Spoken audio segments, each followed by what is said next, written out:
Hi all, welcome to my YouTube channel. ഇന്നത്തെ video sunflower സീഡ്സിനെ കുറിച്ചാണ്. കുറേ സൺഫ്ലവേഴ്സ് ഉണ്ടായിരുന്നേ. അപ്പം പൂവെല്ലാം കൊഴിഞ്ഞെല്ലാം പോയി കഴിഞ്ഞപ്പോഴത്തേക്ക് നമ്മൾ 2 പ്ലാന്റ് സേവ് ചെയ്തിട്ടുണ്ടായിരുന്നു ഇതിൻ്റെ സീഡ്സ് എടുക്കാൻ വേണ്ടിയിട്ട്. ഇത് കുറച്ചുകൂടെ വലിയൊരു സൺഫ്ലവർ ആയിരുന്നേ. നോക്കിക്കാൻ നമുക്ക് കാണാൻ പറ്റും. ഇതിനകത്ത് കുറച്ച് ഭാഗമെല്ലാം പൊഴിഞ്ഞു പോവുകയും അതുപോലെ തന്നെ അണ്ണാൻകുഞ്ഞുങ്ങൾ വന്ന് എല്ലാം കഴിക്കുകയും ചെയ്യുന്നുണ്ടായിരുന്നു. അപ്പം നമ്മൾ ഓർത്ത് ഇനിയും ബാക്കി ഭാഗം ഇനിയും പറിച്ചേക്കാമെന്ന് കരുതി. ഇത് ഞങ്ങളുടെ ഫസ്റ്റ് എക്സ്പീരിയൻസ് ആണ് കേട്ടോ. നമ്മുടെ വീട്ടിൽ തന്നെ സൺഫ്ലവർ വളർന്നു, അതിൻ്റെ വിത്ത് നമ്മൾ തന്നെ എടുക്കുക എന്നുള്ളത്. സൺഫ്ലവർ നട്ടതിൽ വെച്ച് ഏറ്റവും ലാസ്റ്റ് ഫ്ലവർ ഉണ്ടായ പ്ലാന്റാണ് ഇത്. ഇതിനകത്ത് ചെറിയൊരു സീഡ് മാത്രമേ ഉള്ളൂ. പക്ഷേ എന്തൊക്കെ പറഞ്ഞാലും നമ്മുടെ വീട്ടിൽ തന്നെ വളർന്ന് നമ്മളതിൽ നിന്ന് സൺഫ്ലവറിൻ്റെ സീഡ്സ് എടുക്കുക എന്ന് പറയുമ്പോൾ നമുക്ക് എന്തൊന്നുമില്ലാത്തൊരു സന്തോഷമുണ്ട്. നിങ്ങൾക്ക് എല്ലാവർക്കും അങ്ങനെ തന്നെയല്ലേ?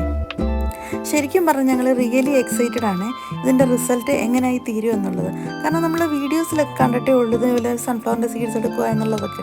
പക്ഷേ നമ്മളിപ്പോൾ റിയലി അത് എക്സ്പീരിയൻസ് ചെയ്യാൻ പോകില്ല. അപ്പോൾ ഞാനും മോളും കൂടെ അത് പറിച്ചുകൊണ്ട് വന്ന് സീഡ്സ് എല്ലാം പതുക്കെ ഇങ്ങനെ അതിൽ നിന്ന് അടർത്തി മാറ്റിക്കൊണ്ടിരിക്കുകയാണ്. ഞാൻ ആദ്യമായിട്ട് ഈ സൺഫ്ലവറിൻ്റെ സീഡ്സ് നടാൻ വേണ്ടി മേടിച്ചപ്പം എനിക്കറിയത്തില്ല ഇതെങ്ങനെയാണ് നടുന്നത്, ഒന്നും എനിക്കറിയത്തില്ല. എന്തായാലും ഒന്ന് മേടിച്ച് നട്ടേക്കാവുന്ന ഇത് മേടിച്ചതാണ്. അപ്പോൾ ഇതിനകത്ത് പല ടൈപ്പ് ഉണ്ടായിരുന്നു. അതിനകത്ത് ജെയിൻ എന്നുള്ള ഏറ്റവും വലുതായിട്ടുള്ള പൂ കിട്ടുന്ന ടൈപ്പാണ് ഞാൻ മേടിച്ചത്. പക്ഷേ ആദ്യം വിത്ത് നട്ട് കഴിഞ്ഞ് കുറേ ദിവസം എടുത്താൽ ഇത് മുളച്ചത്.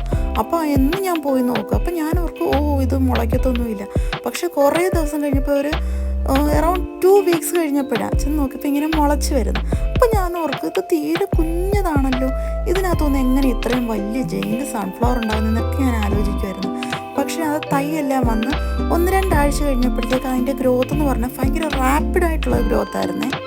നിങ്ങൾ എൻ്റെ ഷോർട്സ് എടുത്ത് നോക്കുമെന്നേ കാണാൻ പറ്റുമേ ഇതിൻ്റെ ഫ്ലവറായിട്ട് നിൽക്കുമ്പോഴത്തെ വീഡിയോ. സമയം കിട്ടുമ്പോൾ അതുകൂടെ ഒന്ന് കാണണേ. ഈ സീഡ്സിൻ്റെ അറേഞ്ച്മെൻ്റ് ഒന്ന് ശ്രദ്ധിച്ച് നോക്കാൻ കാണാം. ഒരു പ്രത്യേക പാറ്റേൺ ഫോളോ ചെയ്യുന്നുണ്ട്. നല്ല രസമായിരുന്നു അതിങ്ങനെ അതിനകത്തുനിന്ന് അടർത്തിയെടുക്കാൻ. നിൽക്കുന്നതിൻ്റെ ഓപ്പോസിറ്റ് ഡയറക്ഷനിൽ ജസ്റ്റ് ഒന്ന് പ്രസ് ചെയ്താൽ മതി. അപ്പോൾ അത് ഇച്ചിരി കൂടി ഈസി ആയിട്ട് നമുക്ക് പീൽ ചെയ്തെടുക്കാൻ പറ്റുന്നുണ്ടായിരുന്നു. ഞാൻ ഒറ്റയ്ക്കല്ലായിരുന്നു കേട്ടോ, എൻ്റെ മോളും ഇതിൻ്റെ കൂടെ തന്നെ ഉണ്ടായിരുന്നു. അവളും ഭയങ്കരമായിട്ട് എക്സൈറ്റഡ് ആണ് ഇതെല്ലാം അടർത്താനും എല്ലാം എടുക്കാനും എല്ലാം. അങ്ങനെ ഇതെല്ലാം കഴിഞ്ഞപ്പോഴത്തേക്ക് അതിനകത്ത് നിറയെ പൂവിൻ്റെ തന്നെ ഉണങ്ങിയ ഭാഗങ്ങളെല്ലാം കിടപ്പുണ്ട്. അപ്പോൾ അതെല്ലാം നമുക്ക് അതിനകത്തുനിന്ന് റിമൂവ് ചെയ്യാൻ വേണ്ടിയിട്ട് ഇങ്ങനെ പാറ്റിയാൽ മതി. പക്ഷേ എൻ്റെ മുറയൊന്നും ഇല്ലായിരുന്നു. അപ്പോൾ അതുകൊണ്ട് ഞാൻ ഒരു ട്രേ എടുത്തിട്ട് അതിനകത്തിട്ട് ഇങ്ങനെ പാറ്റുകയാണ് ചെയ്യുന്നത്. അപ്പം പാറ്റുവാണെങ്കിൽ കൂടി അതിനകത്തുനിന്ന് കുറേ വട്ടം താഴെ പോകുന്നുണ്ട്. പക്ഷെ അതൊന്നും ഷൂട്ട് ചെയ്യാൻ പറ്റിയില്ല കേട്ടോ.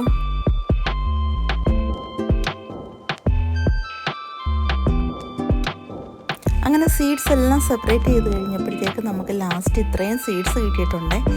ഇനിയിപ്പോൾ ഇത്രയും സീഡ്സ് കിട്ടി എന്നുള്ളതല്ല, ഇനി ഇതെല്ലാം ക്ലീൻ ചെയ്ത് ഇതിനകത്തുനിന്ന് വേണം നമ്മൾ എന്തെടുക്കണം, ഈ ഷെല്ലിനകത്തുനിന്ന് വേണം ആ സ്മോൾ സീഡ്സിനെ സെപ്പറേറ്റ് ചെയ്യാൻ. പക്ഷെ അതിനു മുമ്പ് നമ്മൾ കുറേ കാര്യങ്ങൾ ചെയ്യാനുണ്ട്.